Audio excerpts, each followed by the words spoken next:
Well, hello, everybody, and hello, Trina. Thank you, No. everybody, for joining us this fine afternoon, and thank you, Trina, for being with me here. Um, Quickly, a couple of items as we get started here. First of all, my name is Earl Foote. I am founder, CEO of Nexus IT. We are an outsourced white glove IT support, cybersecurity, and cloud firm based here in Northern Utah, serving Northern Utah and a nationwide footprint. I'm joined today by my great friend, Trina Limpert, and I'll come back and introduce Trina here in just a moment. Let's see. We would welcome any questions, comments that you have throughout the hour here today. Whatever platform you're joining us on, throw those questions or comments into the feed on those platforms. Trina and I will try to keep track of those, and we'll get to those as it makes sense throughout the hour. If there's time at the end, we will come back around to as many questions as we can get to. And those questions can be related to today's topic, or they can simply just be related to anything that you want to bounce ideas around about leadership, entrepreneurship, business, whatever it may be. And then let's see, just a quick reminder that on this Tech Beat segment in the coming months, we've got Dan Beck, CEO and founder of 401 Go, coming on. We've got Christy Holt, founder and CEO of Vibonics, coming on, among some other guests that will be joining us over the next few months. So keep an eye out for those. So to the guest and the topic at hand. Trina, my esteemed guest today, Trina Limpert, is the CEO and founder of RizeNext Corporation, an education and operations consulting company assisting organizations to successfully execute justice, equity, diversity, and inclusion initiatives. Trina is a passionate leader, and her company offers a unique blend of experience in driving engagement and operational execution to meet diversity and inclusion objectives. Her prior corporate technology career spans across multiple industries and businesses at Novell, eBay, and Oracle as Senior Director of CX Consulting. In her prior role as President of Women in IT at eBay, she led an organization of 1,500 members across 17 countries. In 2020, Trina co-founded techmoms.org, an organization that educates and assists women re-entering or transitioning their careers into the technology industry. So welcome, Trina. Hello. Hey, I'm so happy and so glad to have you here today. I have really enjoyed, and you and I realize, our relationship, our friendship is fairly, fresh, but I've really enjoyed getting to know you. You're always a breath of fresh air. You always have a very positive outlook and energy about you. You've always got some good jokes, and you're a lot of fun. So this is going to be a fun hour. Trina, you are kind of an OG. Like you were like maybe one of the first 3 women in technology ever, which I was looking for him. That's why I do what I do now. I couldn't find him when I started. Right. So, and I realize that's a massive over exaggeration, but the reality is, 25 years ago, when you started, in the technology industry, and you wrote this thesis about women getting into technology in 1997, right? It was nowhere near as prevalent as it is now. It's still not as prevalent as it needs to be, or should be, right? Yeah. So tell us a little bit about your journey, Trina, starting in technology 25 years ago and, seeing the evolution, but just tell us a little bit about your life, your background, and your entrepreneurial story, if you would, please. Yeah, well, I get asked a lot, like, how did I get into tech? Like, where did this start? And, I thought back and kind of the story goes, it happened when I wrecked my light blue Chevy Malibu into a parked car. I ended up in a situation where I was riding my little brother's bike to a fast food restaurant called Vittles. And I'm sliding around on these greasy floors going, I I can't do this. Like, this cannot be my life. What am I doing? And so I saved my Vittles dollars up and made my way I actually started out in architectural engineering. I wanted to be an architect. So I always loved engineering. I always loved designing, and was really, really something I was attracted to. And when I started school there, I actually took a Pascal programming class, for those of you that recall some old school computer science. Don't date yourself there. Yeah, I know. I actually worked on the dot matrix type stuff. Anyway, mainframes and whatnot. So I found my way into school. I got a job working graveyards at Hill Air Force Base. So I moved up to Hill, did my computer science degree, starting back clear 96 timeframe. And I just loved the space. But as you mentioned, I looked around the room and went, where are all the women? Why am I the only one in this classroom? And it's kind of funny now, because just this last month, I recognized our technical trainer we hired from Weber State. She's a professor at Weber in computer science.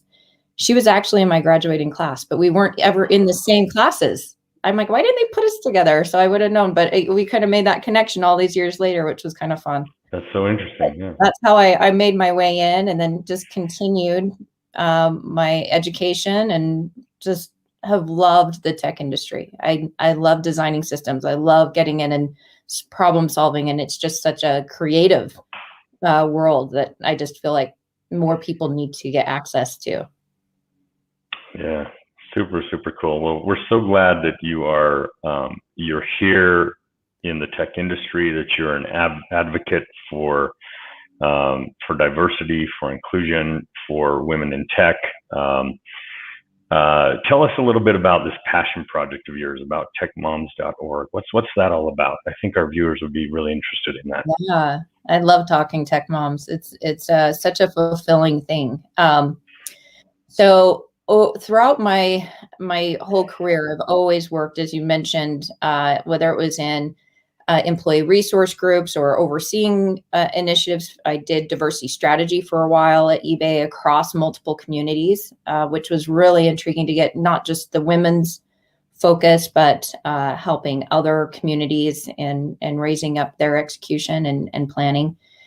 And part of those programs that I've done throughout the years are things like creating employee coding camps for employees' daughters, which is a great way to drive diversity thought and leadership without saying you got to sit through another unconscious bias training.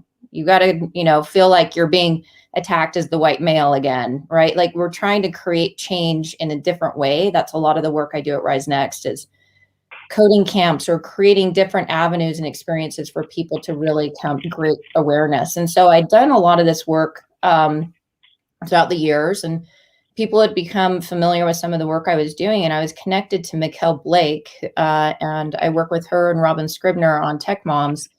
She had actually gone through a program called Mother Coders out of Silicon Valley and was very passionate about bringing it to Utah. We got connected, and she and I and Robin over this last year and a half have just had this amazing opportunity to really bring this to Utah. And we knew there was an undercurrent of need, but we just had no idea.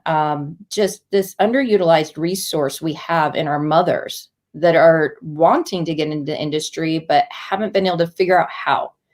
And I saw this was, as a tech leader, I always was struggling with this myself. Like, I get how hard it is. You're under the gun. You've got to hire. You've got projects. You got things coming up. It's really hard in the moment to say, okay, now I got to think about diversity, and they're really hard to find. And how do I do this, right? And so I was struggling in finding diversity, and I kind of got tired of hearing well, they just don't exist, and so they'd give up. And I'm like, well, fine, I'll just go freaking create them, right? Like, I'm tired of that message. Let's go freaking do it. Let's go change the world. Yeah. So I was fortunate to get connected there and find out about some of these programs and how we could structure them. And I sit on a couple of boards at the university level, so at Weber State and at UVU. So I had some connections there on how can we build partnerships for helping women bridge in and then also continue their education into the tech industry. And it's been a model that's just been really incredible and allowed us to scale. So we've We work with Weber State, with Utah Valley University. We've now been doing Tech Moms Latinas, which is really amazing. We had one of our graduates from last fall say, I want to run a Latinas group. So we said, okay, let's do it. And ran a pilot with Slick this last spring. They're graduating in June. And then we also ran an online. And so just from last fall till June, we'll put over 80 women through the program, which is fabulous. We're loving the work we're doing there. That's amazing. And I know you've told me you have over double that are waiting in queue to try to get into the program right now. I have almost 150 coming in. And I right now we're trying to scale, and I haven't been actively advertising, and we're still getting 2 to 3 applicants coming through from, prior SEO or marketing that we've done before. Just, we know that there's a need and a huge demand for women just looking to find their way in. One of my students was like, we're just trying to get a little help here, right? Like, just give us a little bit of support. And they just kill it. Like, once you just kind of unwrap all the boxes and let them fly, right? It's pretty amazing what they're able to do. And even in some wings at a time, we're seeing huge success in these women and what they're able to do. Yeah, it's super cool, and I'm really impressed, with the program and what you're doing, Trina. I've had the privilege of joining your classes, virtually a couple of times, and I was very pleased and somewhat taken back at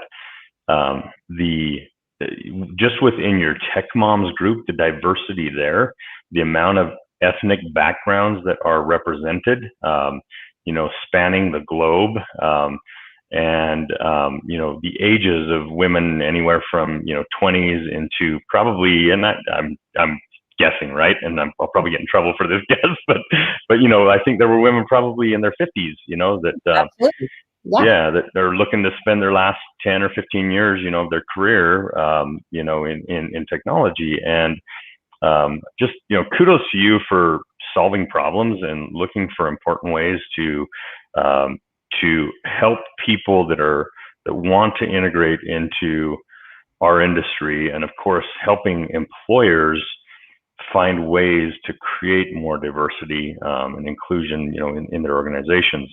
Tech Moms has been super cool. So tell us a little bit about your background. Actually, one of your students is saying Tech Moms is an amazing program. Thank you for the vision of making it happen. Thanks, Trissa. So tell us a little bit about how you developed this passion for creating not only opportunities for women in tech, but creating opportunities for diverse population segments to be able to look for careers in this industry and help organizations, build out a more diverse team. Tell us a little bit about that. Yeah, it comes from personal experience. I think anybody that has gone through really hard challenges develops even deeper passions and purpose. I do a lot of speaking on finding your purpose, finding your passion, finding your superpower, right? And I think that's what I had the fortunate opportunity to really identify as I went through my career. I would get frustrated, like, why am I being treated like this? Why am I not getting promoted? Why am I having this kind of aggressive approach to me, but not to my male colleagues? Like, what is going on here? And it made me start questioning, like, what is wrong with me at first? That's how I actually looked at it. And that's unfortunate, because I think a lot of people do that. They're like, what's wrong with me? What am I doing wrong? What am I need to do? And then after a lot of reading and research throughout the years, but, oh, this isn't me. I can let that go. There's issues in our society. We have these biases. We have challenges that are just there, and including myself. I do stuff all the time where I'm like, oh, I hate it when people do that to me and I did it to somebody else. And so just making it okay to go, we all have bias. It's okay. Right? Just, it's okay. We all do stuff. It just is what it is. But now what do we do about it? And you have to be intentional about it, because it is hard. You're fighting things you can't see, you can't touch, you can't put your finger on why that's happening, but it is happening. And it just shows up in our data. It shows up in our execution. It shows up in our employee engagement surveys. Because it is just so pervasive, you have to step back, and it goes beyond just that education piece to now how do we actually drive action. And that's really why I founded RizeNext, is the work I was doing for women, for our Black employees, for Latinx employees, for LGBTQ, for our disabilities, for parents in the workforce. It's not just one thing. And I think people think diversity, they think race immediately. Like, Trina, you're white. Are you running a DEI organization, right? Like, yeah, I am, because there's more to it in this space than just race. It is important, right? And we want to have all groups feel included. The key is that we're creating inclusive experiences where people feel like they can belong and bring their whole selves and drive innovation and have a voice, right? All of those things, it comes from a lot of different areas. And so it just comes from my own personal experience and frustrations and time that I just wanted to do something about it, and found I had this unique experience set with technology, business operations, strategy, and then also my time and experience in diversity and inclusion. So what really happened for me is when I moved in as global president of Women in IT, I just was taken aback when I started working with at a broader level. There was no data, there were no systems, budget was limited. I was trying to get things organized. I just went, we're not running this like a true business initiative. It's like people are just doing stuff. And then we wonder why it doesn't work. And so like, something's wrong here. We're not applying the same disciplines we would if this was a critical business initiative as we do within our DEI space. We kind of say, check the box. Yep. We put some people over here that are passionate, and we said, go, but we didn't enable them. We didn't give them the support that they need in order to truly be successful. And that's what I saw. And so some of the first things I did was I put in a whole organization at a financial officer, I had a data officer, I put in Tableau, I started putting communication systems in place, I started putting event management, website development, things that you need to truly be able to execute within DEI were just missing. And the teams that were working just did not know where to start and did not know how to actually run this in a way that drives change. And so that's where I recognized I had that unique talent set to be able to bring that together and really help organizations bring up or rise up to the next level, right, in their DEI execution. Yeah, so cool. Well, I mean, I commend you for finding, your purpose, right? For finding something meaningful and impactful, and having the fortitude, the vision, to move forward and to make an important impact. I mean, you've done some really, really amazing things in your career, and you continue to do those now with a consulting company that revolves entirely around helping organizations not just check the box and say, hey, we're a diverse, inclusive organization, right? But to actually put some money and some strategy behind that, and do things that are real and impactful within the organization. So that's all been that's all really amazing. And one thing you mentioned that is very interesting, and I think most of us try to perhaps play these things down, but the reality is all of us have paradigms, all of us have programming that has been passed down sometimes for generations, that has been passed down through education, through family relationships, that have been passed down through religious organizations, whatever sort of societal influences that have been a part of our lives throughout our upbringing and our adult experience. We have this programming that gets passed along, and oftentimes it's not intentional. It's subconscious. And I know even myself, like, there are times when I go, you know what, that isn't congruent with like who I profess to be, or the core values that I profess to have. And so I'm that average middle-aged white guy, right? And however, I've had experiences in life that I think have helped me be more empathetic towards those that come from diverse backgrounds, and that's something that has, for me, created a passion in trying to be impactful or influential in life and in industry, of creating more opportunity for diverse population segments. Now, I won't even pretend to put forth the work that you do in this, right? So just as some background, my own children, my three biological sons are Mexican American. Their mom is Mexican. My two stepchildren are Costa Rican American. My current wife is Costa Rican. And it's been interesting for me, as an American father, raising three Mexican American kids, to see, despite the fact that they were all born here in the U.S., their ethnicity has played a role in how they've been treated in the past, right? Same with my wife, my current wife, and my stepchildren. And for me, that's been very eye-opening. It's been very sad at moments to realize, just how inhumane sometimes society can be, and how much the blinders, can play a role.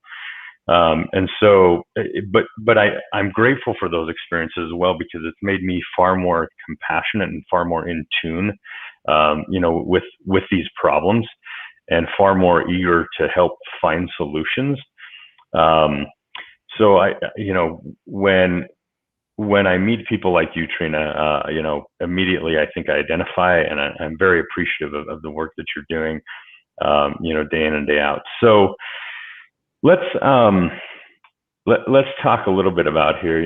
We formulated a fun little kind of cookbook, for today's program, right? I guess, what was the title? Get Cooking on D&I Strategy. And I hope everybody's hangry. Right. So tell us, I know you wanted to talk a little bit about the ingredients. Tell us a little bit about that process there for you. And I love that you shared your experience. So thank you for that.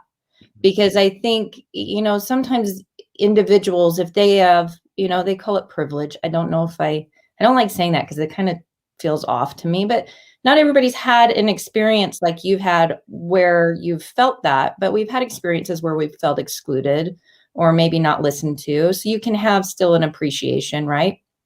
And so I appreciate you sharing that. And then also just, getting cooking, time to clean the kitchen. I don't know if anybody likes to cook in a dirty kitchen, but I don't. So, kind of level setting. I think the biggest thing I see within the DEI space is that first step of cleaning the kitchen and getting everybody on the same page. And I think that's really where education comes in.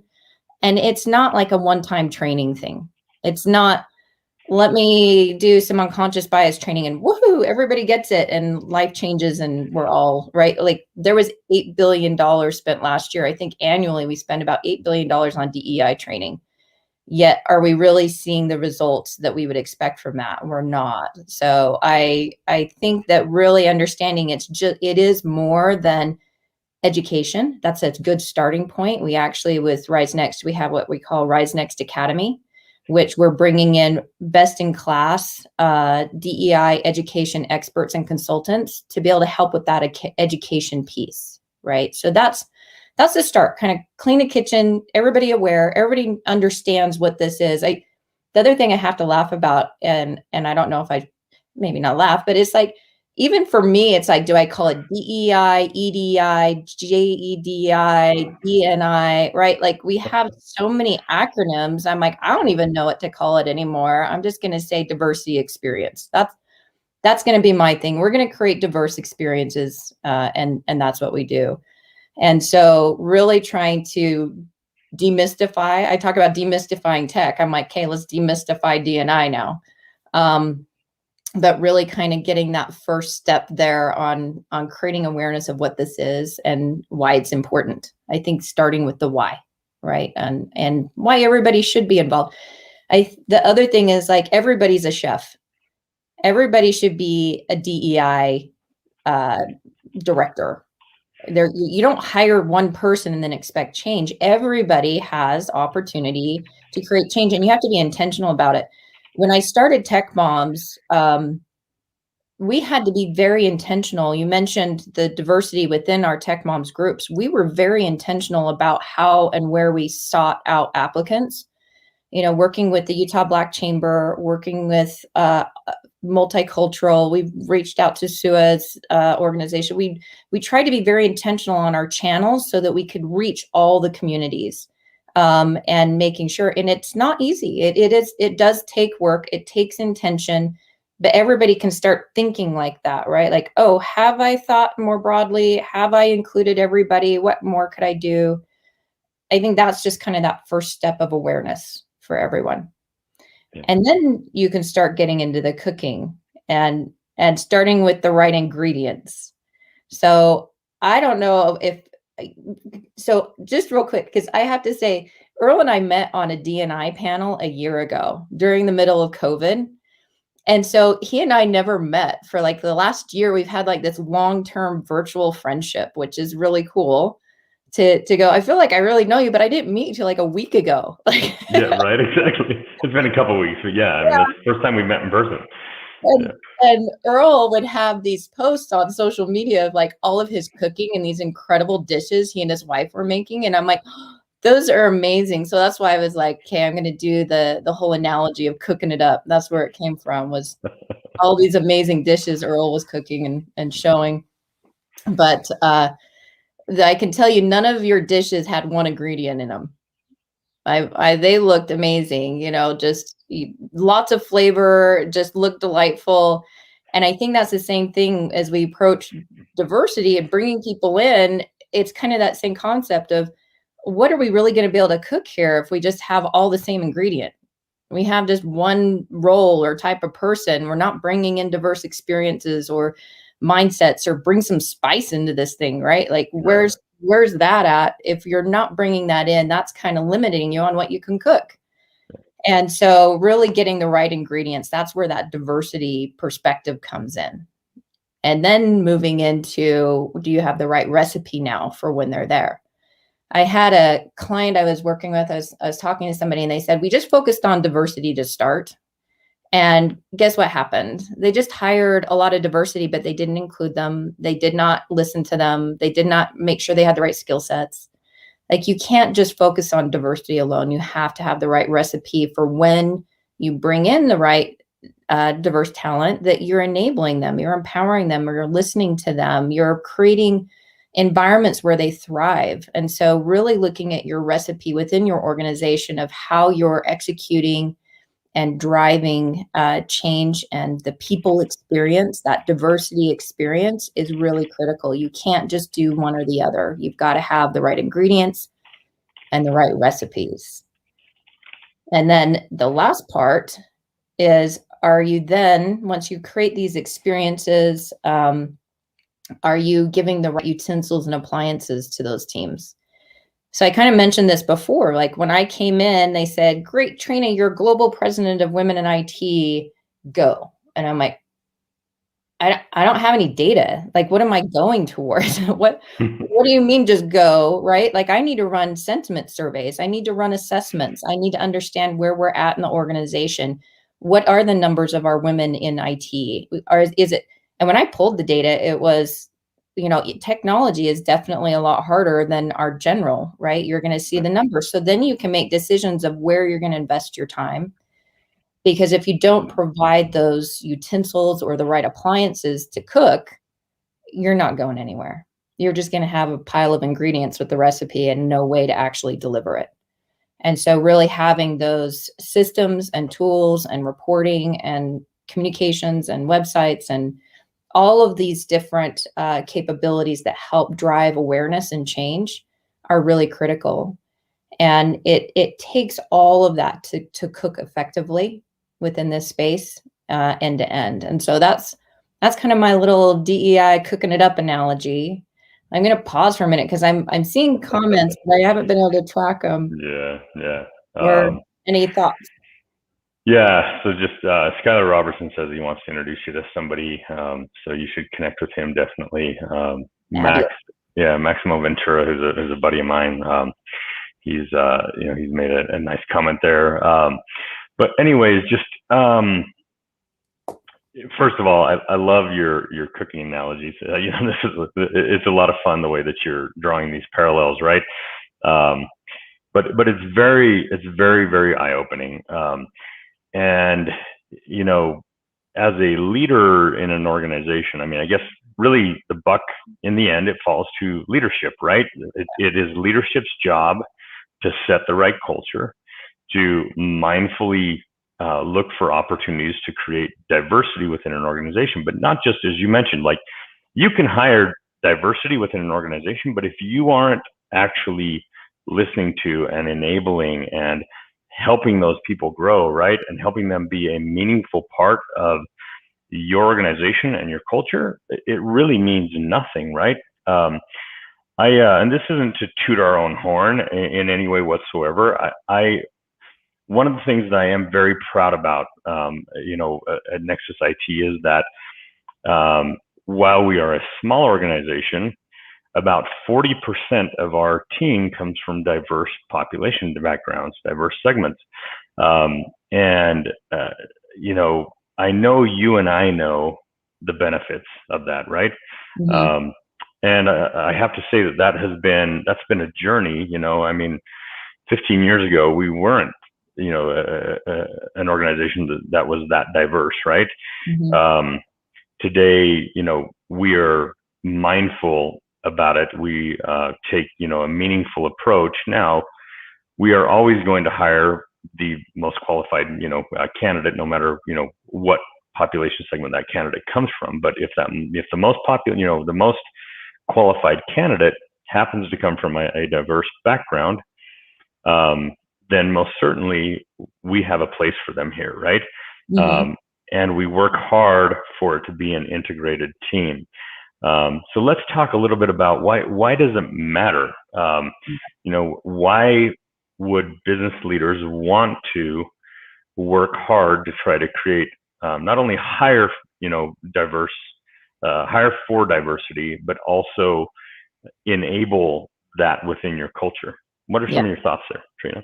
Yeah, growth and profitability. I mean, that's the key. And a lot of people that are it kind of feels like, oh, you're pulling away from the people side if you talk growth and profitability, but your company is people, right? And when it comes down to it, you have products, you have systems, you have all this other, but it really is about the people. And if you don't hire right, you're going to have a lot of cultural trauma, things like that down the road. The other thing I would say is really looking at this before I kind of talk about the larger behavior or benefits, is that this can be done all the way from startup, which is ideal. If you are a startup, start thinking about this now because it is a competitive benefit. It isn't something you get down the road. I know a lot of companies will say, well, I'm just trying to get everything. I get it. I'm a founder. I know what it takes to try and get everything done. And you got limited budgets, things like that, but just being intentional in your hiring and building from the start is going to create a better culture, and longer term, you're not going to have to go back and retrofit, which is a lot of the companies I'm working with now are like, okay, now I'm looking around, everybody looks like me. What do I do? Right. And it's harder down the road than starting with it in the beginning. And you're going to have a lot more probably access to different innovation and ideas. So stepping back to what the benefits are, the research has been that all companies that focus and have diversity and inclusion at the forefront integrated into their business strategy are 35% higher profitability over their competitors. So just starting on the numbers, that's a good place to start. I don't know any business owner that wouldn't want to have 35% higher profitability, right? So 15 to 35, that's a good reason to start looking at this if you haven't yet, or investing more into it.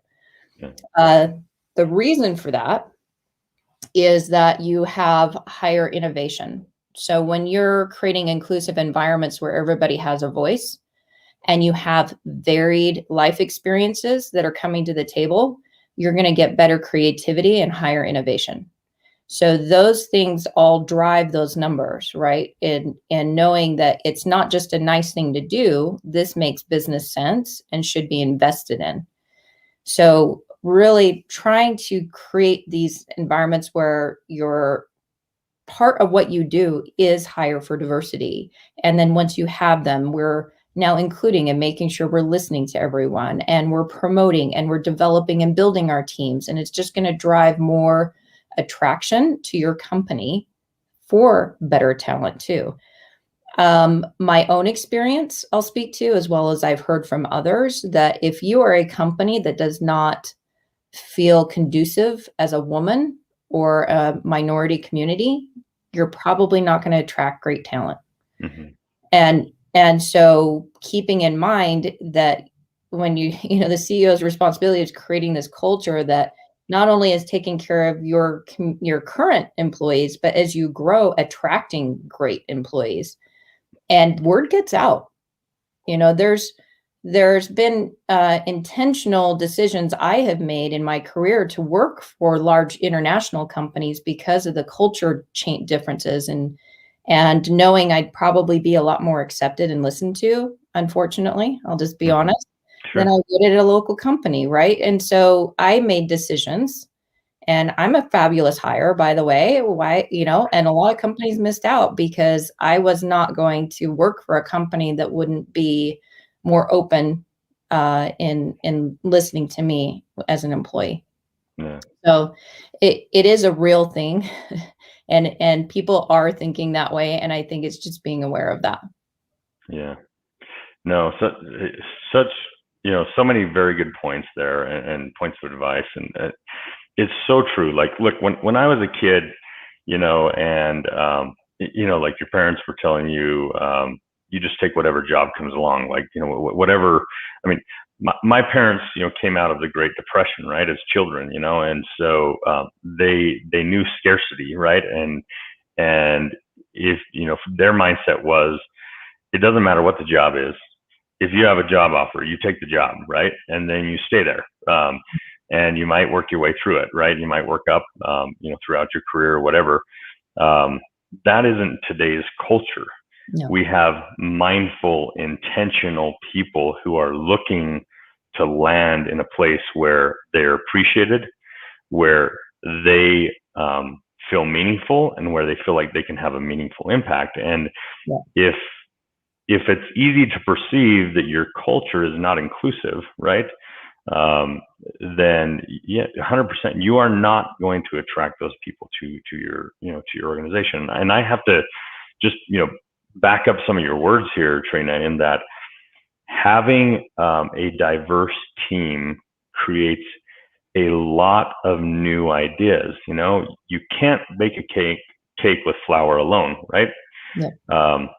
Having diverse life experiences, having diverse backgrounds, coming from different countries, coming from different, gender segments or orientation segments, whatever it might be, right? Mm-hmm. All of those life experiences contribute to how we all, if you want to go to and I forget the book, but the beach ball analogy, right? Like, as I'm sitting on the beach ball, maybe I'm sitting on the blue section, and, the organization looks blue to me.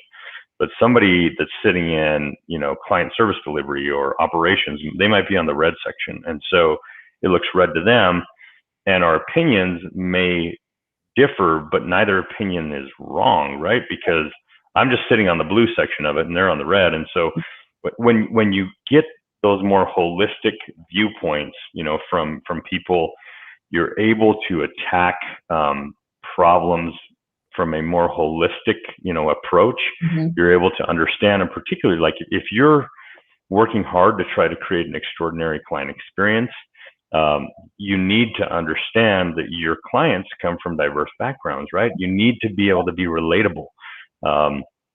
And most definitely, having people that have had outside the box type of experiences in life generally lend to far more innovative approaches to things. And I'm not saying that, I'm not disparaging, like, again, you and I are middle-aged white people, right? Middle-aged Anglos, right? That I'm not disparaging us, and I'm not disparaging, our population segment, but I do think that, these are things that we have to keep in mind. And the reality is, as a leader, again, you have to be open enough and vulnerable enough with yourself to check in and say, am I allowing biases, even if they are, they're unconscious programmatic biases? Am I allowing those to creep in, right? Because I know, for example, I'm the son of baby boomers. Like, there were concepts,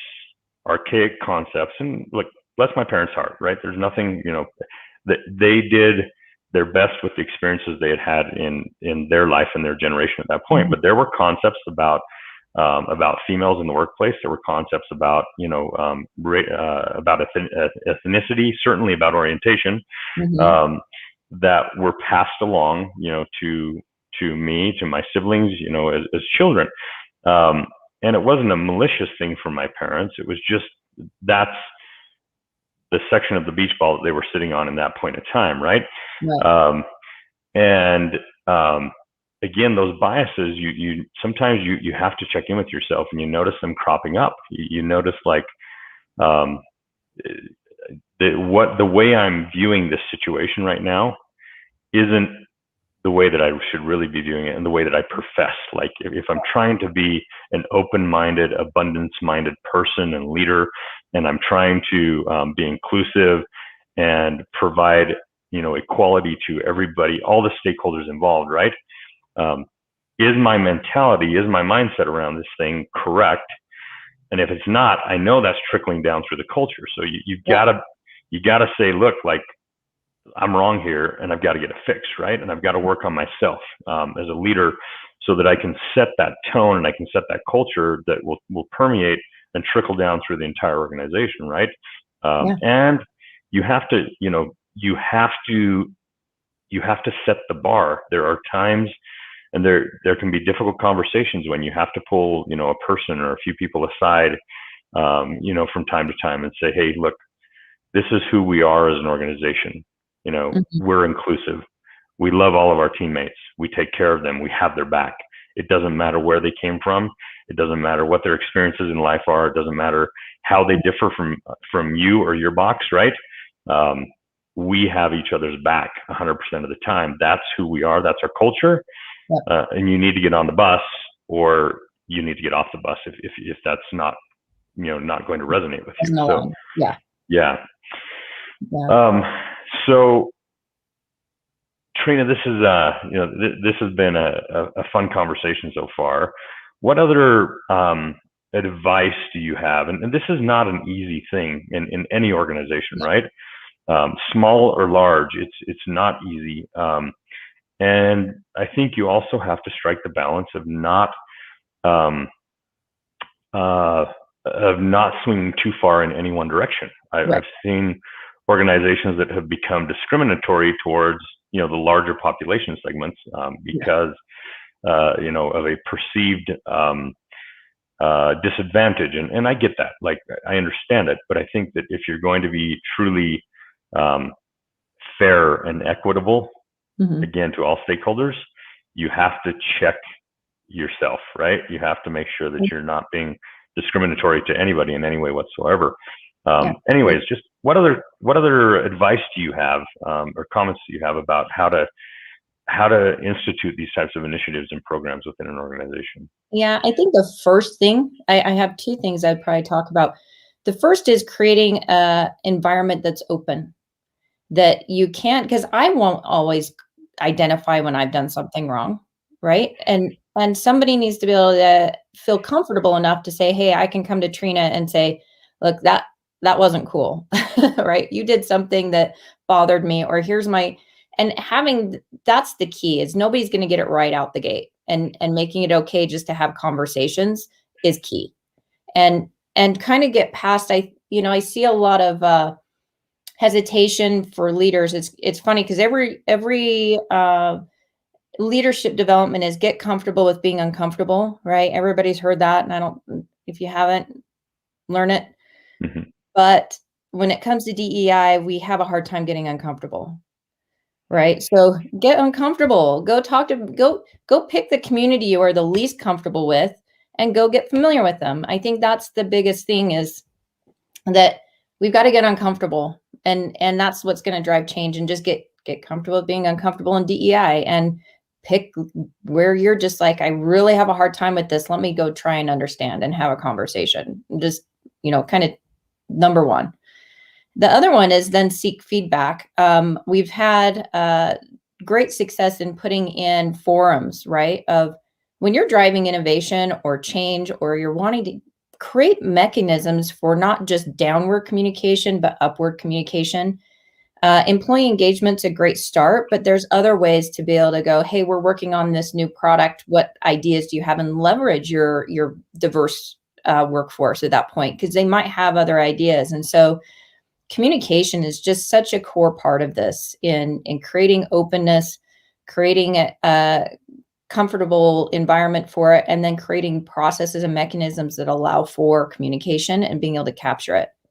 So we've worked on systems, like I said, the ones I've done or other companies that we worked with, that actually implement systems that allow for feedback, communication, events, and planning, and really just trying to bring people together and create diverse experiences again.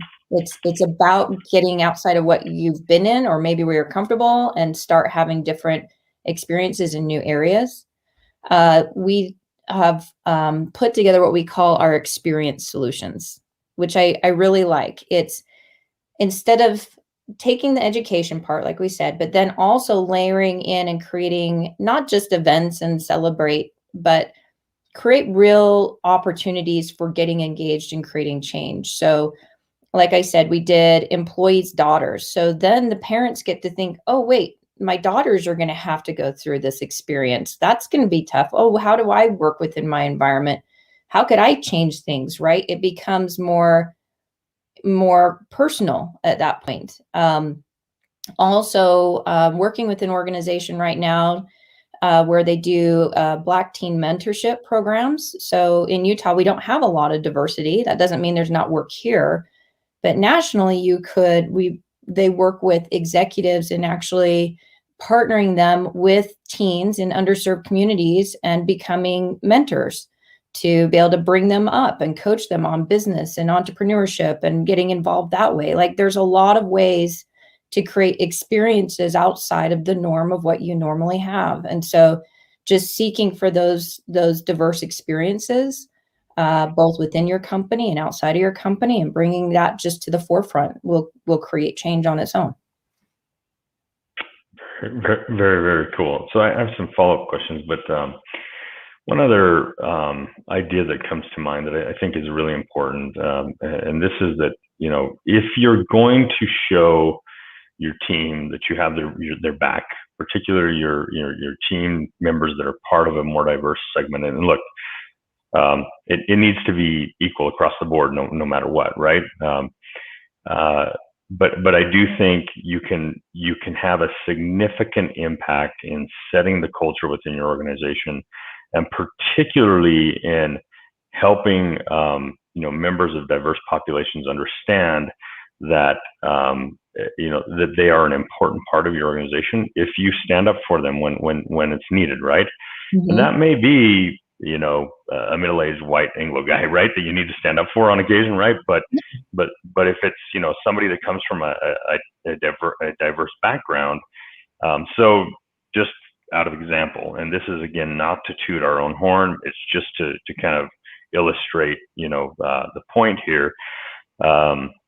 So we've had experiences in the past where some of our engineers who go on site, and are not Anglo, we've had clients act differently towards them. In fact, we've had some that have been straight up, discriminated against, and we have fired, clients in those situations.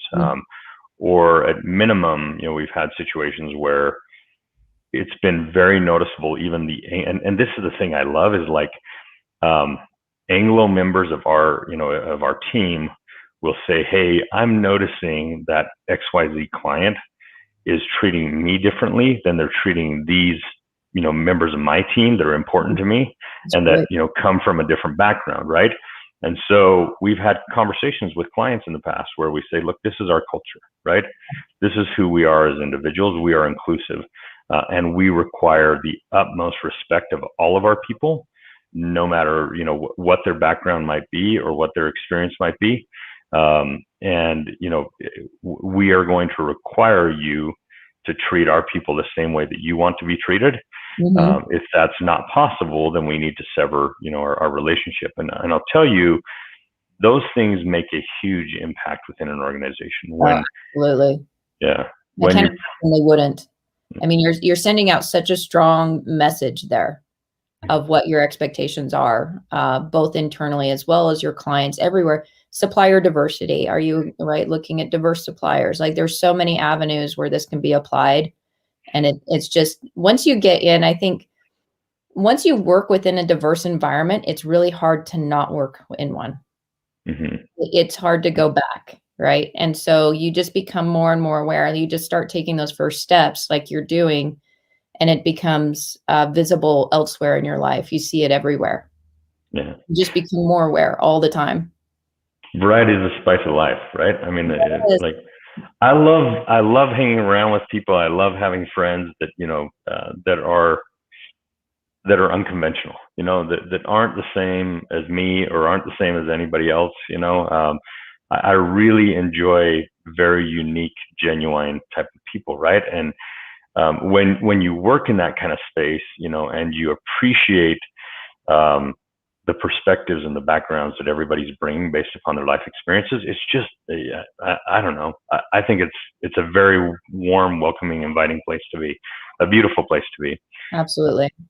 So we have a few more minutes. Let's kind of wind down the chat here. I know you mentioned a few technological applications, of how, strategies you can implement to help with your DEI initiatives within an organization. Let's just kind of review that and maybe dig deeper. What are some of the platforms, the solutions that you recommend to help, companies, again, mindfully execute on DEI initiative? Yeah, when we're working with companies, there's 4 areas I look at. First is strategy. Just like you would your business strategy, you can't write a strategy on a piece of paper and never share it with anybody. So systems that really help you drive what your initiatives are, create visibility throughout the organization. We often use existing systems. So if you've got Workfront or any of those that do strategy, planning, execution, CA, right? We can take existing systems that help with just that planning perspective and putting together what are the strategies we want to do, because you can't do everything. It's an ongoing set of work, just like any other business growth. You got to start from the beginning. So strategy systems are a start. Also, data systems are really important. You have your HR systems, right? Getting access to data. And every company might have a different HR system that you're working with there, but access to that, as well as a surveying tool of some kind. You need to be able to survey your employees, survey your communities, survey your clients. There's culture assessments, there's feedback loops on your events, things, how they're going. You need to have that surveying component in there so that you can track the data there. And then a communications platform. I think we've got one of our companies that we've been looking at partnering with, diverse.com, on the line. They do employee resource group platforms, and have been working with them on really being able to be a lot more effective in driving change through your employee resource groups, because they're a huge resource that are not typically leveraged. So they run events, they are providing information back to executive teams. They are a great forum, and you need systems and tools to be able to effectively run those teams and making sure that you're getting the most out of those. The reporting side of this, I'll just share, there was a company that we were working with that ran some of these. They were tracking the participation at their events, how often people came, how engaged they were, and then tying that back to seeing lifts in their employee engagement score, which is, again, really showing that you're driving culture change. People like being there, right? You can tie those things in and show the correlation between those. So really looking at your full tech stack from a DEI execution is important to making sure your teams can then have the data, drive change, and then strategize, execute again, and repeat. Very, very, very, very cool.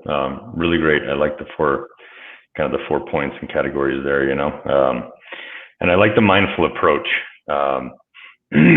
So we've got just a couple more minutes here. Maybe just a few parting thoughts, Trina. What are some lessons you've learned while you've been working for 25 years and creating more diverse teams that you feel are valuable you'd like to share? It's not a quick win, right? It's not going to be immediate. I think understanding that this is a long-term. If I don't understand a perspective or somebody has an alternate perspective, lean in. I know we probably have some of those. And try and understand. I'm open as much to anybody else and their views as I would ask them to be for me. And it's not easy work. It's time-consuming work. It takes intention, but it's worthwhile, and you will see the benefits from it. So I would just say, everybody just start from where you're at. Just try and gain as much knowledge and education as you can, and we're here to help get to work. Yeah. So cool, Trina. This has been a fantastic hour. I really, really appreciate you sharing, your vision, your passion, your love for making sure that that we create spice in life and in tech and in industry. I appreciate the fact that you really have kind of made this your life mission, and so much so that you've built a nonprofit organization as well as a company around these topics. I applaud you. Few people ever really get to that, including myself, ever really get to a point in life where you're able to build meaningful organizations around an impactful passion, right? Mm-hmm. And so I feel privileged to know you. I feel privileged to call you a friend. I'm so glad that your influence is here in our community, and that you're doing important things. And I wish you and your teams the best, moving forward. So let's tell the viewers how they can reach out to you if they want to get more information about what you're doing, or if any organizations want help on devising their DEI strategies and their execution strategies. Absolutely. So RizeNext.com is our site. The email info@rizenext.com will get you to us, and we can start working with you on helping you get through, get some plans put together, and organizing it. So we love this work. We love working with all of our clients, all of our companies. It's such rewarding work when you just even see the small wins. So looking forward to working with everyone. So cool. So cool. Well, we want to thank all of our guests today. It's been a wonderful hour. We hope you've all enjoyed. I know I've enjoyed. Trina, again, thank you for your time. We wish you all a fantastic, wonderful day, and we're going to sign off. Great. Thanks so much, Earl. Yeah. See you all.